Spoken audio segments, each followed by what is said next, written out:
Electoral bond पर supreme court का एक बड़ा फैसला सामने आया है, जिसमें इलेक्टोरल बॉन्ड पर रोक लगा दी गई है। सीजेआई डीवाई चंद्रचूड़ ने कहा कि चुनावी बॉन्ड सूचना के अधिकार का उल्लंघन है, जो आर्टिकल 19A का उल्लंघन है।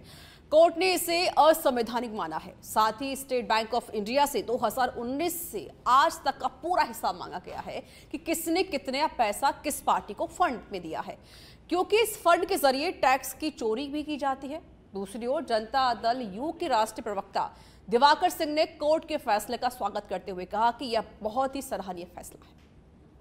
देखिए, पार्लियामेंट्री डेमोक्रेसी में पैसे, मनी और मसल पावर का जो दुरुपयोग होता है वो जनता ने देखा है।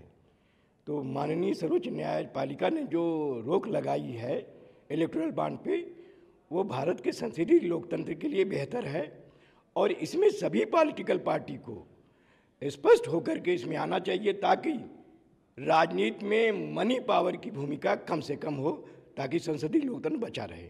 देखिए, कांग्रेस हो चाहे कोई भी पार्टी हो, आरोप लगाने से पहले अपने गिरेबान में झांक के देख ले कि ईवीएम मशीन खुद ले आई थी और इलेक्टोरल बॉन्ड के बारे में कुछ नहीं बोले।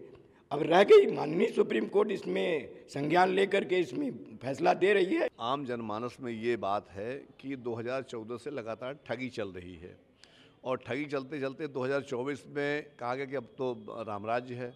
तो वास्तव में जो सच्चा रामराज तभी आएगा जब इस देश के एक एक जनता को, एक एक जन को ये जानकारी जानने का अधिकार मिलेगा कि आखिर ये सब आखिर हो क्या रहा है। पर्दे के पीछे कुछ, पर्दे के बाहर कुछ।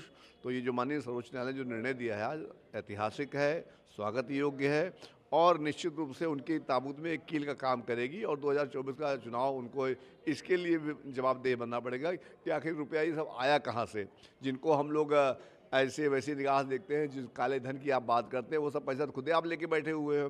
तो ये सब बातें उजागर हुई हैं। हम सब लोग इस निर्णय का इलेक्टोरल बॉन्ड की बात करें तो काफ़ी चर्चा में पिछले कुछ दिनों से रहा है। 2-3 महीने से इलेक्टोरल बॉन्ड को लेकर काफ़ी चर्चा हो रही थी, क्योंकि चुनाव 2024 का लोकसभा चुनाव बिल्कुल सर पर आ गया है। इस बात को लेकर आज की बात करें, आज 15 फरवरी है। आज जो है सुप्रीम कोर्ट ने इस पर सख्त आदेश RBI SBI को देते हुए बोला है कि जो इलेक्टोरल बॉन्ड है वो पूरी तरीके से अवैध माना जाएगा, क्योंकि SBI उसका कोई डाटा नहीं दे रही है। अगर डाटा SBI प्रोवाइड नहीं करती है तो उसको पूरी तरह से अवैध माना जाएगा। और सख्त निर्देश दिए गए हैं कि 2014 या 2019 के बाद से जितना भी इलेक्टोरल बॉन्ड में पैसा आया है, उस पैसे को जो है बिल्कुल वेबसाइट पर शो किया जाए कि किस पार्टी ने किस राजनीतिक दल को पैसा दिया है। इस बात को लेकर अगर बात करें तो जो इसमें जो पैसा जो जमा होता है वो उससे टैक्स से बचा हुआ पैसा होता है। इस बात को लेकर जो है सुप्रीम कोर्ट ने सख्त आदेश दिया है कि अगर पैसा इलेक्टोरल बॉन्ड के द्वारा जो दिया गया है SBI उसको नहीं घोषित करती है तो कार्रवाई की जाएगी। इलेक्टोरल बॉन्ड एक बड़ा मुद्दा बना हुआ था, क्योंकि लोकसभा 2024 का चुनाव बिल्कुल सर पर था।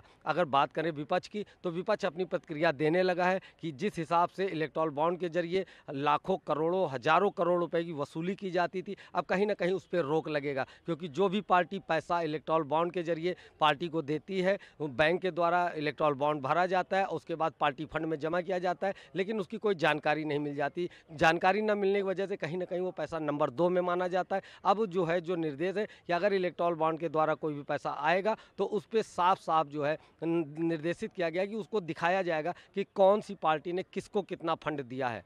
कैमरामैन रघु के साथ मैं संजय जायसवाल, सच बेधड़क, लखनऊ।